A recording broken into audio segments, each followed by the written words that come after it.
ఓం శ్రీ గురుభ్యో నమ. ఉచ్చిష్ట మహాగణపతి దేవతాభ్యో నమ. ఆదిశంకరాచార్య దేవతాభ్యో నమ.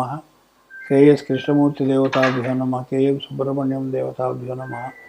శ్రీరామస్వామి దేవతాభ్యో నమ. సోమశేఖర శర్వనామ దేవతాభ్యో నమ. మాతృభ్యో నమ. పితృభ్యో నమ. సర్వేభ్యో నమ.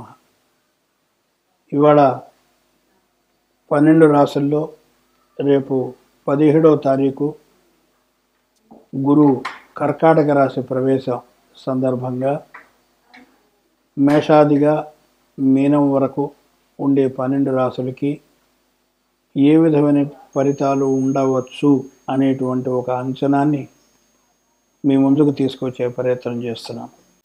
సింహరాశి వారికి గురువు పంచమ అష్టమాధిపతి 12లో ఉన్నాడు.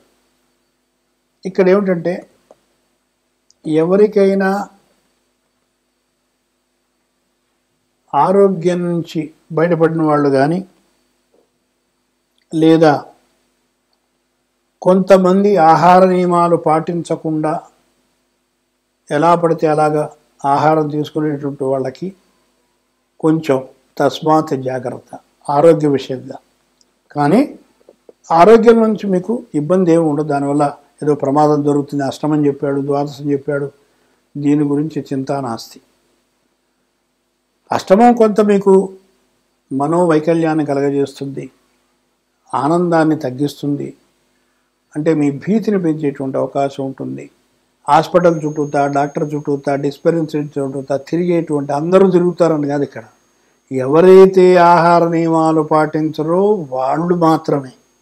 అలాగే పంచమానికి రవి సంబంధం వచ్చింది కాబట్టి ఆరోగ్యం భాస్కరాదిత్యేత్, అంటే ఆరోగ్యాన్ని కాపాడేవాడు భాస్కరుడు, సూర్యుడు. కాబట్టి ప్రతిరోజు అందరూ కూడా ఈ రాశివారు రాశ్యాధిపతి అయినటువంటి రవికి అర్ఘ్యం వదిలిపెట్టడం, నీరు సూర్యుడి యొక్క ప్రతిబింబాన్ని ఈ దోశల నీళ్ళలో చూస్తూ దీనికి ముందర ఆదిత్య హృదయం చదువుకుని ఆ తర్వాత ఈ నీళ్లు చెట్టు మొదట్లో వదిలేస్తే తప్పనిసరిగా మీకు ఆరోగ్య సమస్యలు పోయి మీలో ఉండేటువంటి అంతర్గత అహంకారం కూడా తగ్గిపోతుంది.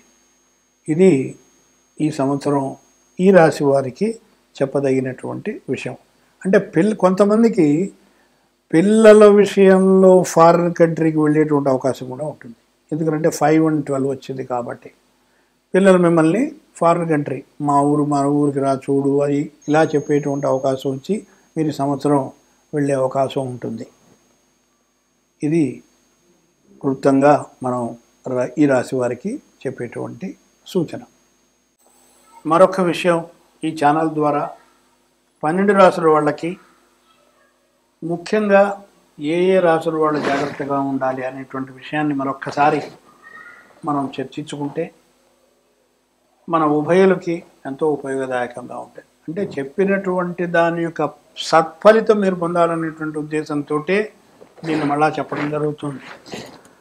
మనకి ముఖ్యంగా మొట్టమొదటిగా వృషభ రాశికి అష్టమ భావ సంబంధం వచ్చింది కాబట్టి అది కొంత ఇబ్బంది కలిగించేటువంటి కార్యక్రమం. అంటే వాళ్ళకి సమయం అలాంటిది.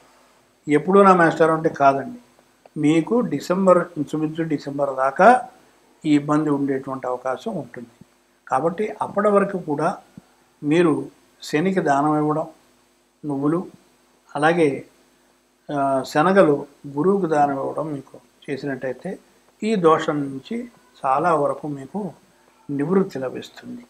తర్వాత మీకు సింహరాశి వాళ్ళకి మనం చెప్పుకున్నాం 5, 12 అని ఎప్పుడైతే వచ్చిందో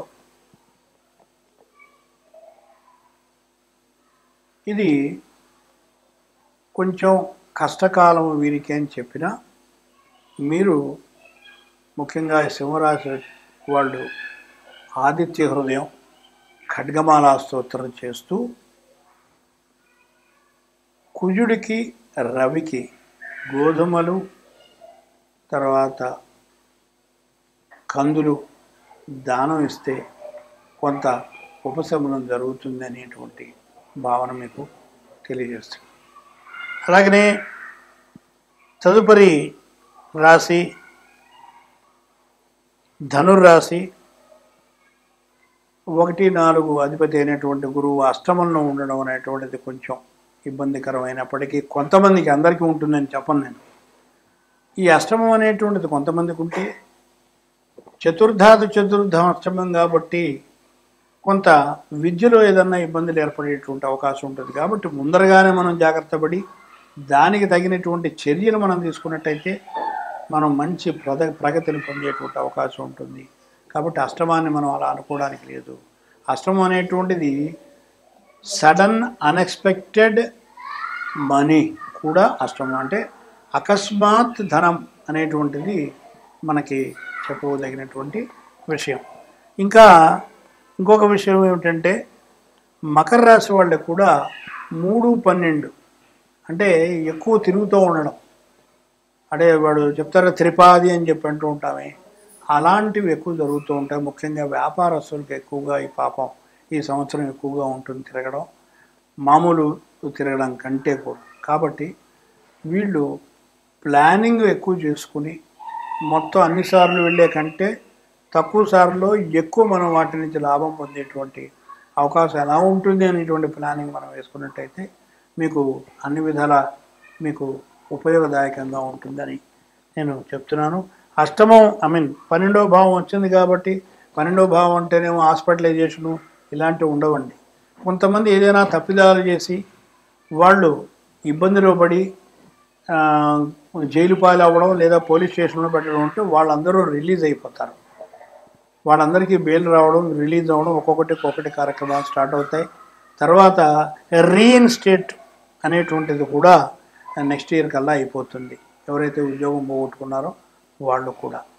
ఈ విధంగా ఈ రాశులు, ముఖ్యంగా 12 రాశులు, ఈ ముఖ్యమైనటువంటి రాశులు మాత్రమే మనం చెప్పడం. కానీ అందరూ కూడా గురు చరిత్ర పారాయణం చేయడం 12 రాశుల వాళ్ళకి కూడా మంచిది. అంటే గురు బ్రహ్మ, గురు విష్ణు, గురుర్దేవో మహేశ్వర, గురు సాక్షాత్ పరబ్రహ్మం, తస్మై శ్రీ గురువే నమః అన్నారు. సర్వే జనా సుఖినో భవంతు. కుంభరాశికి అధిపతి అయినటువంటి శని భగవానుడు ద్వితీయంలో ఉన్నాడు. ద్వితీయం అంటే కుటుంబం, ద్వితీయం అంటే వాక్స్థానం, ద్వితీయం అంటే ధనం. సో ఈ 3 కూడా ఈయన వక్రిగా ఉండడం మూలంగా అన్నీ వెనకబడతాయి. అంటే ఏది ముందరికి జరగదు. మీరు మాట్లాడేదానికి పెడార్థాలు తీసుకునేటువంటి అవకాశం ఎక్కువగా ఉంటుంది. అందుకని వీలైనంత వరకు మౌనాన్ని పాటించాలి. ఏమండి మరి సంవత్సరం పొడుగుతా మౌనమా? కాదు. ఈ శని వక్రత్యాగం అయ్యే వరకు మాత్రం మౌనంగా ఉండాలి. దాదాపుగా మీరు డిసెంబర్ వరకు కొంచెం అలాగ సంయమాన్ని పాటిస్తే ఆ తదుపరి జనవరి నుంచి మీకు ఈ డబ్బు సంబంధం కానీ, వాక్ సంబంధం కానీ, శత్రువులు ఎవరైతే ఉన్న వాళ్ళందరూ కూడా మీరు మెల్లగా మీ దగ్గరికి వచ్చి మాకు ఈ విధమైనటువంటి పరిస్థితుల వల్ల మేము మిమ్మల్ని ఇలాగ అనుకున్నాము, ఇదిగో మీ దగ్గర తీసుకున్న డబ్బు ఇది అనేటువంటి మాటతో తిరిగి ఇచ్చేటువంటి అవకాశం కనబడుతోంది. సో కుంభరాశి వాళ్ళు ముఖ్యంగా గురువు 6 ఉండడం మూలంగా, 6 అనేటువంటిది సర్వీస్, ఉద్యోగానికి అప్లై చేసి రాకుండా ఉన్న వాళ్ళకి, ఎవరైతే కొన్ని కంపెనీల వాళ్ళు ఇంకా మీ టైం ఉంది తర్వాత చెప్తాము అనేటువంటి వాళ్ళు రేపు డిసెంబర్లో ఆ విషయాలు తెలిసి వాళ్ళకు ఉద్యోగం వచ్చేటువంటి అవకాశం కనబడుతుంది. అలాగనే వీళ్ళు ముఖ్యంగా శనగలు, శనికి నువ్వులు దానం ఇస్తే మంచిది. ఇది చెప్పదగినటువంటి విషయం.